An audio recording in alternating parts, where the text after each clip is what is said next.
So, how's the Great Reset going? What on earth are you smoking? Yeah, never mind. I've got this rental, yeah? It's been an accident. Can you see if it's worth repairing it or not? Flipping it. How bad is it? What makes you think it's not even repairable? Well, a little birdie told me it might be a touch and go. Alright, give us the key. I'll have a look, Bonnie, but it looks like it's going to be expensive. You know the times are tough, so try to keep the cost down, yeah? Right-o. By the way, try to stay within the WEF guidelines and build it back better. Hi everybody. Another smash up. Not a taxi this time, it's a rental. Before I go round to the driver's front and show you the damage, I'll just explain all I know how this accident happened. It was an American guy driving this because it's a rental. A lot of the Americans rent these cars because they're automatics. But he was making a right turn and another car decided to overtake him as he was turning right. I don't really know, that is all I know. And obviously the other car hit him on the side, hit the door, hit the wing and hit the wheel and has done significant damage. So the only thing I will say is, before I started making this video, we straightened the driver's door up because the A-pillar was a bit bent and the driver's door was overhanging the passenger door a bit. And we thought it was a write-off. So I wish I had filmed that bit, but I didn't because we were just going to write the car off. But we straightened the driver's door up and obviously now we decided to fix it. So what I'll do is, I'm now going to make the video of just repairing this car and what it's cost. So I think first of all, we'll have a little walk round. Look at that, we've got extra stickers on the car now, courtesy of the police.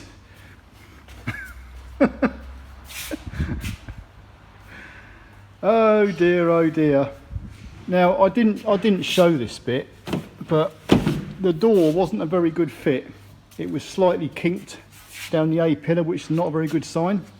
But with a jack underneath the bottom of the door and a nice pad and a block of wood, and we hammered it, and it wasn't that bad anyway. But now the door opens and closes nicely because the door was sitting down here and across here. It wasn't shutting at all. But with a little adjustment with a hammer, it's nice and straight again. But yeah, that door was scrap. Luckily, I think I've got another door on a smashed up car down the bottom of the yard. So, and if it is the same colour, then I'm laughing. The wing is scrap for definite. That wheel is, apart from being trash, it's sitting in like that. So something's definitely bent on the suspension side of things. Front bumper looks like it will live though. That'll probably bolt back on. The bonnet, if I can get my screwdriver out of the way. Oh, hold on 1 minute. No, that seems all right. If I shut that down, the bonnet shuts okay. So, yeah, it's a bit of a line is squashed up there, but that's probably the wing just been pushed in. Apart from that, it's not looking too bad. The windscreen's okay. So I think what I'll do, I'll have a quick look underneath and trying to assess what kind of suspension components we're going to need. And if it's not too much, I might have a go at trying to fix this up. I'm just going to have a quick little shifty underneath. Look at that flipping trim. that actually can go back on. I mean, look at the, it's an 06 plate car, so I mean, we don't want to spend a bloody fortune on it, but we've got to have it right. Let me have a look. I just want to check this. Oh, I just wanted to check the suspension. Yeah. Hang on a minute while I sort the bloody torch out. Yeah, just there. Just there. See that shock absorber there? That's bent. I can see it. So we're looking at a new shock absorber to start with. The steering arm looks okay. Anti-roll bar drop link looks okay. Under here This arm is a bit suspicious. Let me just check the other side. That arm is pretty straight here, and here it's not. That's actually, I can see that visually with my eye that that's bent. So I think we're going to have a new bottom suspension arm, a new shock absorber at the very minimum, and if I can get hold of a second-hand hub unit of a wheel bearing, I may have to change that as well, because I can't see that's bent. Oh my god, I'm just wondering, I'm just looking at where the bolts for the brake caliper bolt on to see if there's any kind of, if this is kinked here. Sometimes you can visually see these things, or you can see where the bolts go on. If there's any cracks where the rust is all broken, then you'll kind of know that something's gone on there. It looks reasonably okay at the minute, so I think what I'll do is I'll get an arm and a shock absorber to start with, and then we'll put it on and see how it goes. But looking at that wheel, it's something's definitely bent. Well, we can definitely say the wheel is toast. What is the inside of the wheel like? Is it as bad as the last car I done? No, it's not. No, this one's a lot better, but there's still no fixing it. Right, well, what I should do, I should start getting this suspension apart, and when I get to the bottom arm I will give you a shout, because changing the bottom arms and these are not exactly straightforward. So when I get to that, I'll show you something. You know, when a 15mm brake caliper bolt suddenly becomes a 14mm, they do tend to rust away and they're tight. So now I'm hoping with a bit of brute force I can undo this one. God, freaking hell. Whew, it moved.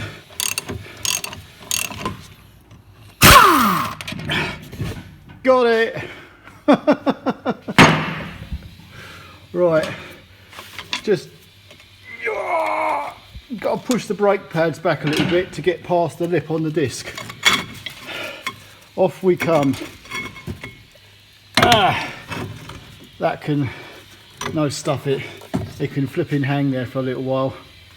Right, I shall now get the disc off, if that's even possible. I do remember Mark III bloody Mondeos, these discs do tend to weld themselves onto the hub. Oh, nope, it's come loose, but it's got one of them bloody stupid clips on it. So I'll get that clip off, get the disc off, get the hub off, but my God, up here, that's where most of the bend is, that shock absorber. That is absolutely bent like a bloody banana, as bent as they come.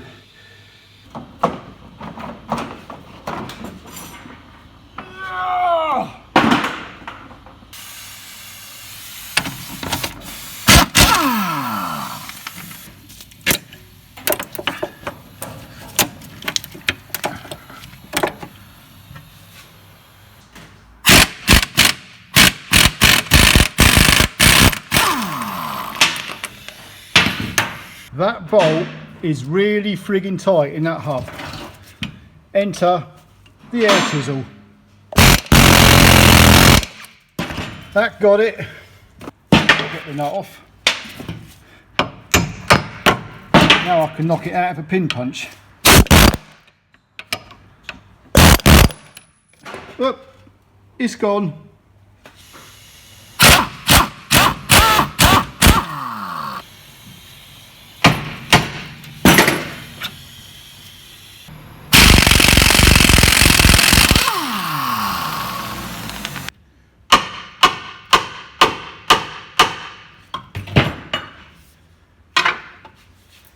Yeah, gotcha. motherfucker.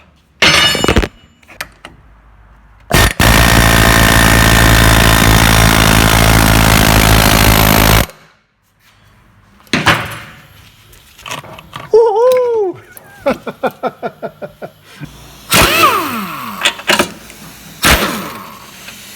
Come on.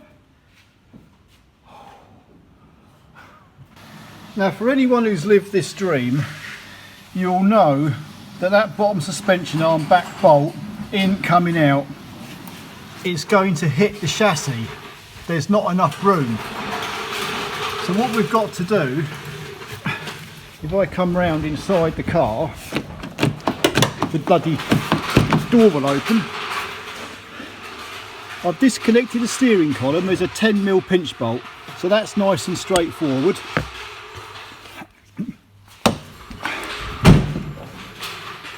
I'm going to take the subframe bolts out of this side, front and rear, okay? And then the other side, I'm going to loosen them about 3 or 4 turns, just so I can, and also the actual gearbox mount, the one that stops the engine from swaying backwards and forwards. I'm going to disconnect the bolt on that, so I can drop the subframe down this side, and hopefully with the help of a lever bar, I can get the subframe down enough for that bolt to come out and clear. We'll see how we go.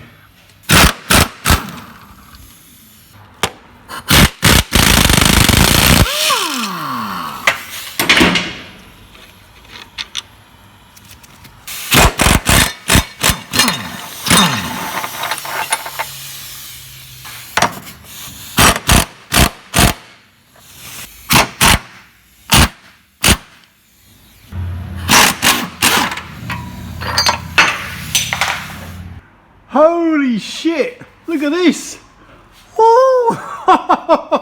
There's freaking loads of room now! Bloody hell! It pays to loosen the 2 subframe bolts on the other side just a bit. But bloody hell, I can undo that and that bolt will come out no problem.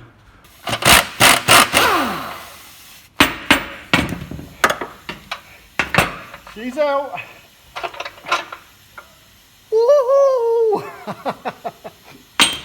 Now that arm should just pull out, no problem at all, so I say. Yep, bingo. See ya. There we are, 1 arm, 1 shock absorber, no expense spared. You'll notice how much easier suspension arms go in when you've got this actual wheel hub out of the way. Look at that, straight in. There, bingo.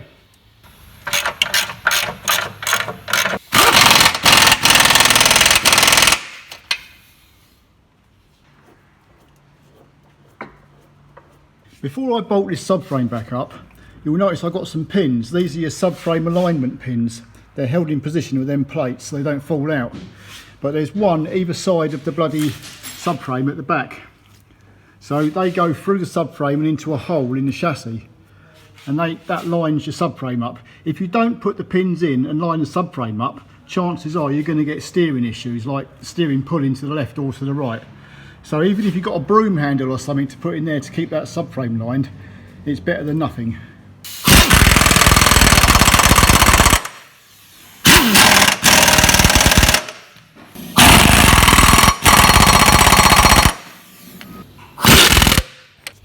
The trouble with these old cars, everything's so bloody rusted up. It's like, come on. So anyway, these 15mm pinch bolts, I don't know. It's either going to come out or it's not going to come out. Give it a bit of spray. Also, I'm going to give it a bit of a tap just to shock it, you know. Give it a little bit of a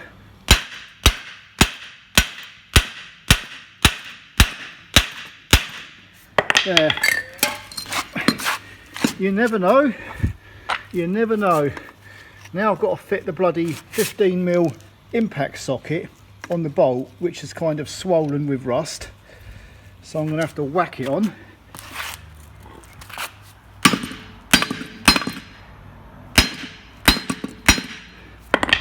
Okay, let's see if the air gun touches it. Are you ready?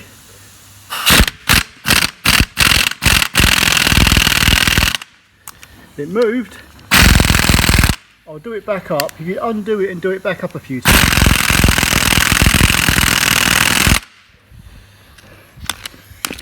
Well, it's certainly going. That's good news, and the bolt hasn't snapped either. If the bolt snaps, we're in big trouble. Give it a bit of oil, cool it down. Right, I'll whack this back up once more.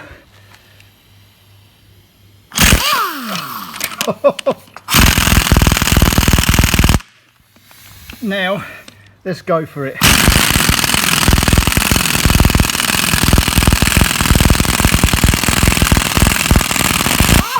Ooh, smoking! But she's out. Easy way of getting that hub off the shock absorber. I've got my own homemade pin punch which is bent. That's how you can get access when it's actually in the vehicle. So I'll spread that hub like that by knocking that in. Come on. Now it should knock off.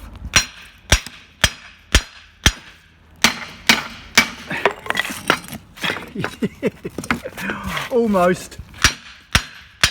Yeah, bingo. I'll tell you something, there's some serious flipping compression on this spring. Flipping heck, if that goes, it'll go through the bloody ceiling. Now I've got the bloody shock absorber removed. The top bearing here, that actually feels good. There's nothing wrong with that, so I can reuse that bearing. But you can actually really see the bend in this shock now. It's like, that's really bent just there. Bloody Nora.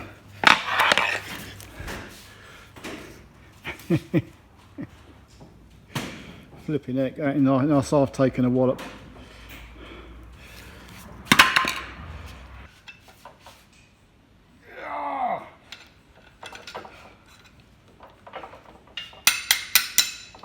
That's tight. And all these bloody rusty bolts, I'm going to give them a good old clean up on the wire wheel and put some grease on them so they don't seize up again so quickly.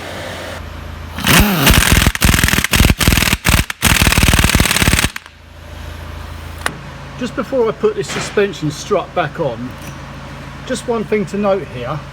This drive shaft on these particular cars, the inner joint there, the inner CV joint, you've got to be careful with them because they can quite easily, the bearings can come out of place and then they'll sort of like, the arm will drop down almost like it's got a dead arm or a broken arm, and it's very difficult to get the bearings back in, if you know what I mean. You might have to take the boot off. So you've got to make sure that that arm is sort of like pushed in all the time so it can't sort of like drop and hang, or otherwise you could be in difficulties.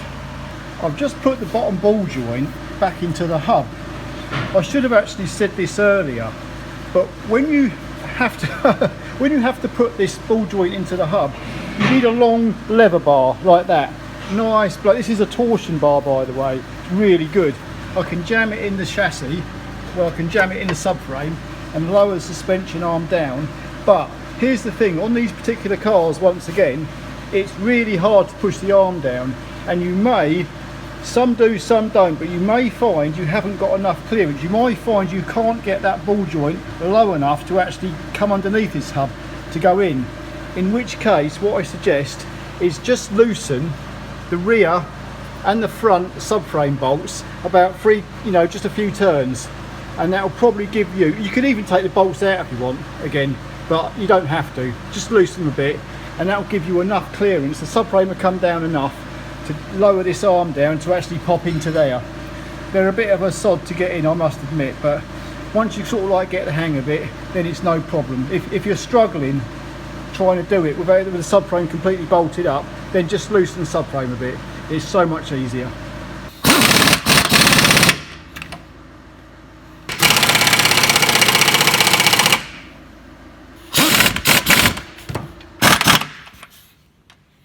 Ta-da! I've just refitted the steering column back onto the rack. Shut the door. Right, all the driver's front suspension is back together. New bottom suspension arm, new shock absorber. I'm taking a chance here. I'm going to reuse the hub. I reckon it's going to be okay. If it's not okay, I'm going to have to take it all apart again. But hey, that's life. I'm quietly confident here. But just looking at that hub now, it looks straight. It's not bent like it was before. So when I put that wheel back on, I'm pretty confident it's going to be good. So I'm not going to do that tonight though. I've had enough. I'm going home now. But tomorrow I shall rip this bloody wing off and rip this door off as well. And also, while I'm here, let's go for a little walk, shall we? Because over here, guess what? We've got another one. This rental is definitely a write-off. So I'm not sure there's any good parts on this. The problem with this car here is I can't really use any of the suspension parts because flipping look at the state of that. This is the one I've already had the engine out of it, but the suspension arm is completely snapped off. So God only knows what other damage it's done to the driver's front suspension. So no, I'm not even going to use the wing because the wing is busting there. It's also overlapping this A-pillar and it's also overlapping the door down this edge here. So I'm going to get, for what it costs for a new wing, I'm going to get a new wing, get it painted. The door off this one, despite the fact it's got a bit of a dent in it, I could probably suck that out. I can use this door, so that's about as best I'm going to get off this car. But that's it. So tomorrow I will start on the body panels.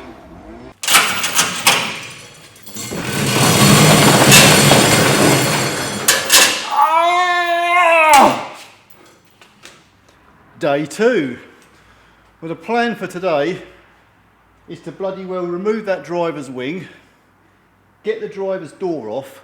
Hopefully if the driver's door on our smashed up car down the bottom of the yard is the same, I'll fit that to this one.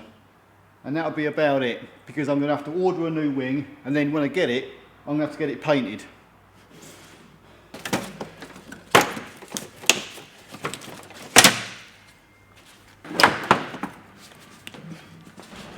In order to get this wing off, there's two 10mm bolts which go this way, which you've got to get from underneath the bumper. So they're not, one of them's easy, the other one's quite a little bit of a struggle to get to, but you need a long extension bar. But anyway, when that's down, the bumper then sort of clips in here. So you can just pull that out and just let it hang down. Do you know what? Flipping heck. This part of the wing, it bolts on with two 10mm. Looks straightforward enough. But this part of the air conditioning is bolted up there. So I can't, it's right there like that. So I can't get this 10mm out. So I've had to unbolt this air conditioning part, but to get the air conditioning part unbolted, I've had to unbolt the washer bottle because that was in the way of the bolt holding that up. So the washer bottle was up here as well, just so I can get to that bloody 10mm nut there, bolt.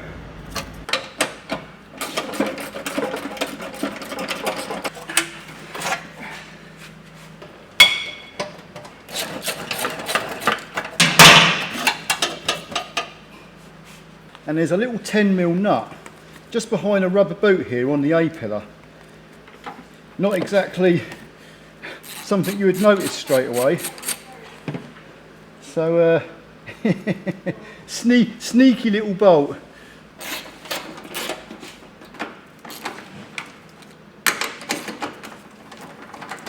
Right, that should come off now. One thing, just up here by the A-pillar, yet again, I believe it's all glued here with some like foam, so come on, it's stuck on well.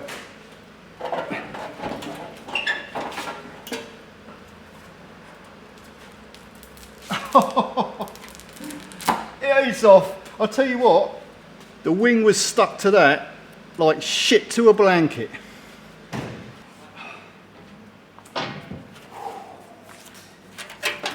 Yeah! Thankfully, removing a door on one of these cars isn't too bad. I think it's a Torx 30 or 40 there. You've got like a little clip you pull out, then you use a pin punch to knock the pin out. You don't undo the hinges. So once the pin's out from the top, and you do the same for the bottom hinge, you knock the pin out.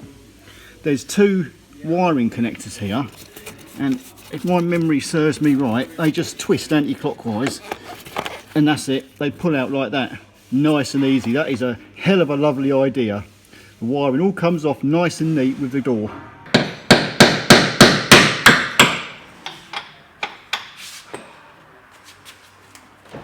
Yeah!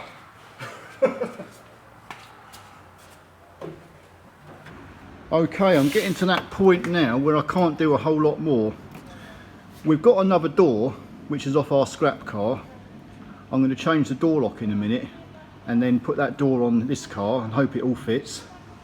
But apart from that, I'm pretty sure when the car hit the wheel of this car, it's definitely bent that shock, potentially bent the bottom arm. I'm not 100% on that, but it looked a little bit bent. So I'm glad I've changed the suspension.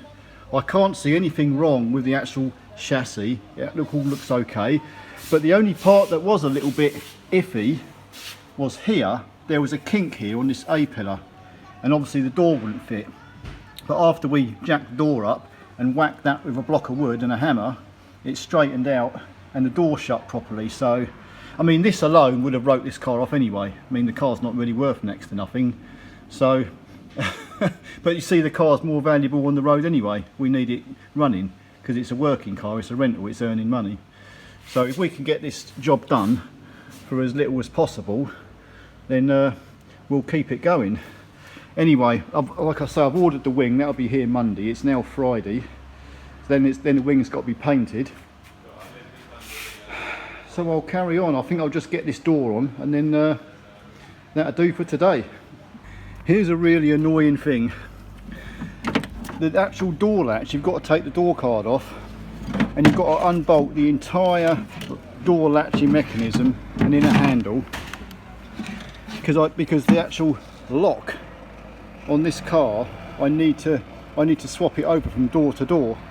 Unfortunately, to get that lock out, you've still got to take this further apart, but because the latch is okay, I'm just going to change the whole latch from this wrecked door to our good door.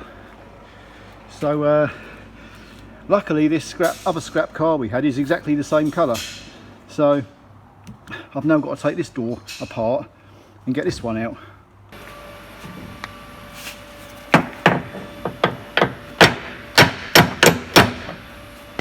Oh, right, both pins are in. Do you know what, it was a struggle getting this door on with two of us. Wiring's connected up, check straps bolted up. I've left the door panel off for the time being, just in case there's any more complications. You never know, something electrical might not work. The question is, will the door close? Oh my god, yes it does. I tell you what though, right in this top corner, it's a bit close there, but looking down the rest of the door, the line is pretty much even all the way down. So yeah, to be honest with you, I'm happy with that. The line along this A post is good. I might be able to do something with that, but there again, I'm not really that worried. It opens and closes. I mean, it's only a rental, so no one's going to care. But no, that's good. I'm happy.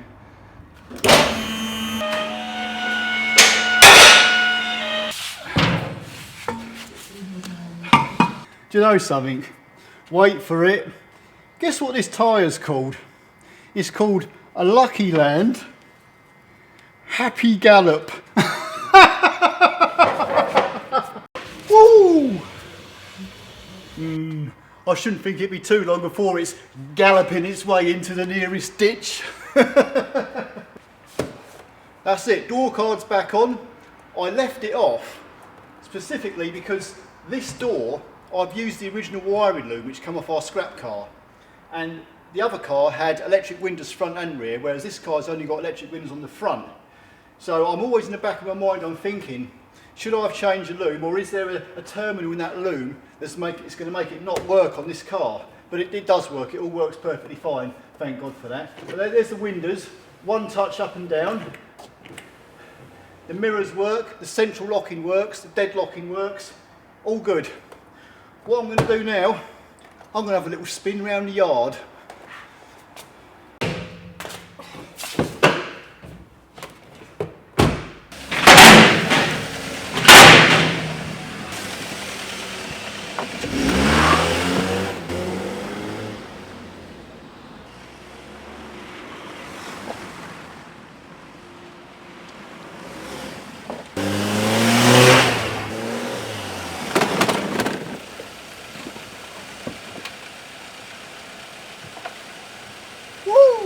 The reason I've just drove round the yard is because it's been jacked up. I just wanted to settle the suspension down. I want to see how it's sitting. And from what I'm seeing, it's looking pretty good. That wheel looks pretty damn straight to me, and I haven't even done the tracking yet. So when I get it back on the ramp, I shall put the tracking gauges on and I'll let you know how far the tracking's out, because I can I can bet you it is out a bit. That'll be for sure. But just having a quick look around the car, it's looking good.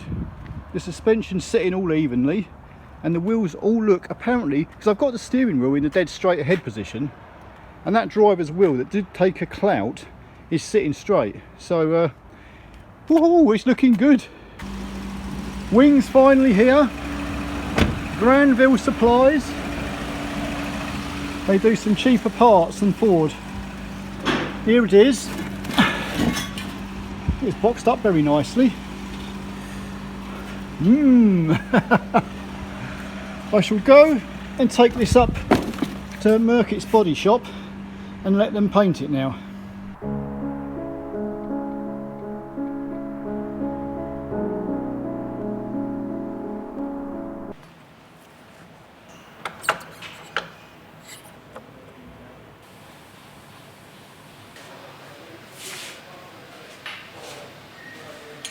Do you know what? The tracking was towing in 2 degrees. Really, that was neither here nor there. So the wheels were like in like that, but it was such a small amount. So I've just adjusted it to parallel. Absolutely perfect now. And also, new wheel off eBay. And it come with a good tyre, which is the right size as well. I'm going to use that tyre because there's loads of tread in it. £80 that cost. I didn't think that was a bad deal. Not exactly a common wheel to find. We're lucky to get that one. There we are. One brand spanking new wing, all painted, shiny and new. I shall now pop at this Arana and hope it bloody fits.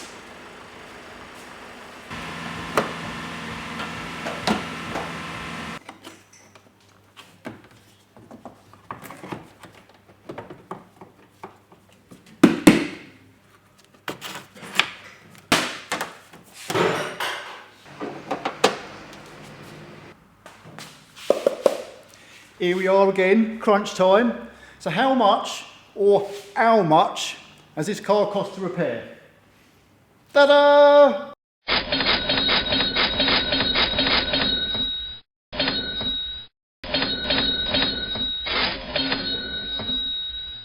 So, there you go.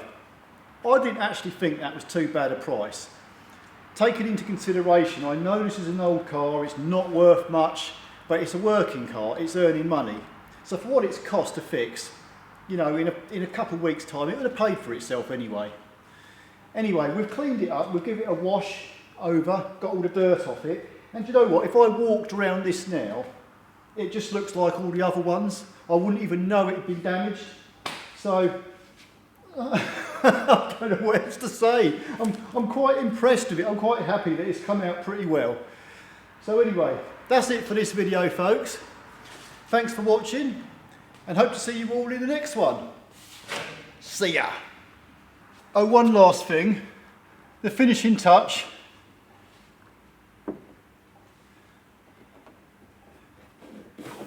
Ooh.